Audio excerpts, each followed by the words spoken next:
Most people think investing $1,000 won't change a thing. They look at that amount and think, yeah, it's just too small to matter. But honestly, that exact mindset is the number one reason most people never build real wealth. They just keep pushing their start date back. Your first $1,000, it's not about getting rich overnight. It's about setting the rules for every single dollar you're going to save in the future. If you mess up this first step, you get stuck. You buy the wrong assets and you build bad financial habits that are incredibly painful to fix later on. But if you play it smart, that small chunk of cash can snowball into something massive, especially if you're starting in your 20s. So, if you had $1,000 right now, where would you put it? Drop it in the comments below. Before we look at where to put the money, we need to set 2 absolute ground rules. Rule number 1, I'm assuming you already have an emergency fund. You know, a solid safety net covering 3 to 6 months of your living expenses, safely tucked away in a high-yield savings account. If you don't have this yet, do not invest. An emergency fund keeps you from being forced to liquidate your investments at a loss when life hits you with an unexpected bill. Rule number 2, I'm assuming you have 0 bad debt, no credit cards, no financing on random stuff like phones or online shopping or the BMW that you love but that you couldn't actually afford. You need to crush that debt immediately before you even look at the markets. No safe investment is ever going to beat the 15 or 20% interest rates that are draining your wallet every single month. Paying off a 20% interest credit card is legally a guaranteed 20% return on your money. Also, this money needs to stay invested for at least 5 to 10 years. The longer that cash sits there working for you, the crazier the compound interest gets. It's literally like a snowball rolling down a mountain.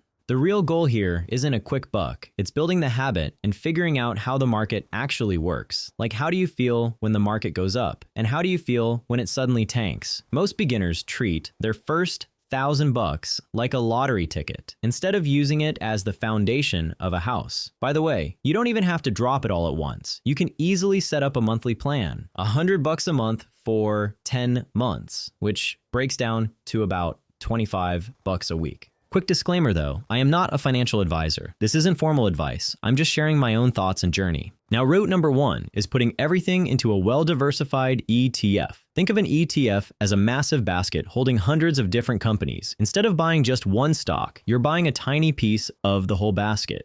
For example, you could pick the classic S&P 500, a basket tracking the 500 biggest and strongest companies in America, like Apple, Microsoft, or Amazon. Or you could go with a total world fund, which covers basically the entire global market. Is it a boring plan? Yeah, totally. But in the markets, boring is actually a great sign. Investing in an ETF means you're buying a piece of the best businesses on earth. By doing this, you're going to outperform the vast majority of people who are day trading or chasing hype on social media. If you just invest consistently and leave that portfolio alone, that's where the real magic happens. Route number 2 is a split strategy. You take your $1,000 and put 80% into that stable global market. Then you take the remaining 20% and put it into a tech-focused or more aggressive investment fund, like QQQ. This smaller piece keeps you engaged and paying attention. It stops you from getting bored and selling everything just because your main portfolio is moving too slow. Just don't use this section for crazy gambling or high-risk trading. It still needs to be a serious investment, just with a bit more growth potential and volatility. Most beginners make a huge mistake here. They take their first $1,000 and put it all into a single trendy stock. They buy Tesla, Nvidia, or whatever crypto is trending on TikTok. They think that's how you grow money fast.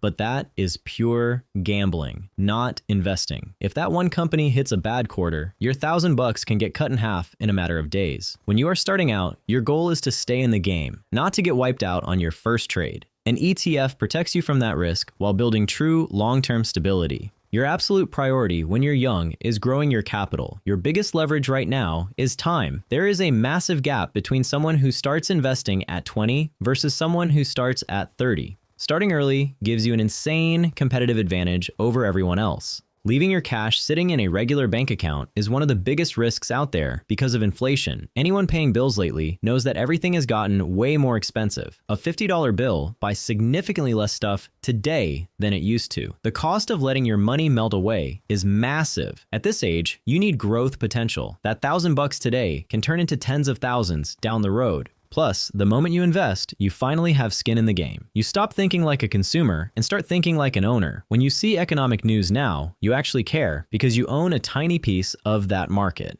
It forces you to grow up and take responsibility. If you build your way up, starting with your first 1,000, you learn to handle the market's movements step by step, rather than panicking later with bigger figures. When the market drops, I don't stress at all. I learned early on that market dips are just an incredible opportunity to buy high-quality assets at a major discount. It's much better to learn these historical lessons with $1,000 rather than $100,000. The bad times teach you patience and discipline. And look, seeing a loss hurts way more than the joy of seeing a gain. If you can stay cool and logical with $1,000, you are training yourself to manage much bigger numbers in the future. Personally, I manage a solid 5-figure portfolio today. If the market crashes tomorrow, I'm going to keep buying exactly like I always do. If it goes up, great. If it goes down, awesome. Everything is on sale. There is also a massive myth in the personal finance world. You've probably heard gurus say, if you just stop buying your daily $5 Starbucks coffee, you'll become a millionaire. Honestly, that is terrible advice. Saving $5 a day on coffee isn't going to make you rich. It just makes your life miserable. The real problem isn't your coffee habit, it's your income. Instead of focusing all your energy on cutting minor expenses, you need to focus on expanding your income. Looking back, I remember exactly when I invested my first $1,000. I was around 21, and every time I saved up a bit, I'd immediately find a way to blow it, dropping right back to zero. My real breakthrough came when I started making some radical choices. I decided to drive an old '93 Golf just to keep insurance and maintenance costs practically at zero. No flexing, no showing off. I lived with roommates to split the rent, which allowed me to take half of what I earned from my job and push it straight into my investments. The rest of my time, I use it to study and learn how to level up my career. Because in your 20s, your main goal should be increasing your income potential. If you build your skills, negotiate a better salary, or start a side hustle, you can scale your paycheck. When you combine high income with low expenses, like I do with my old Golf, you create an insane financial lever. Once you break through that first $1,000 wall, 5,000 feels right around the corner, and 10,000 hits way faster than you think. That's why saving your first 1,000 is so much harder than making the next 9,000. Wealth doesn't start with crazy high returns early on. I mean, 10% on $1,000 is just $100. It won't pay your bills. The magic happens because you built the system. You stopped being a spectator in the stands and you actually got on the field. You don't need to be perfect to start. Nobody is perfect the first time they try something. You learn by doing, not by watching 100 videos online. When it comes to apps, the only thing that really matters is choosing a modern broker or platform that allows you to buy fractional shares of ETFs. That way, you can invest tiny amounts every month with zero barriers to entry. You don't need massive wealth to completely change your financial future. You just need to stop watching everyone else and take that first step, small but consistent. Remember, the best time to start was 10 years ago. The second best time is today. Don't let another year slip by watching from the sidelines. If you enjoyed this video, hit that like button below, subscribe to the channel to follow my journey, and I'll see you guys in the next one.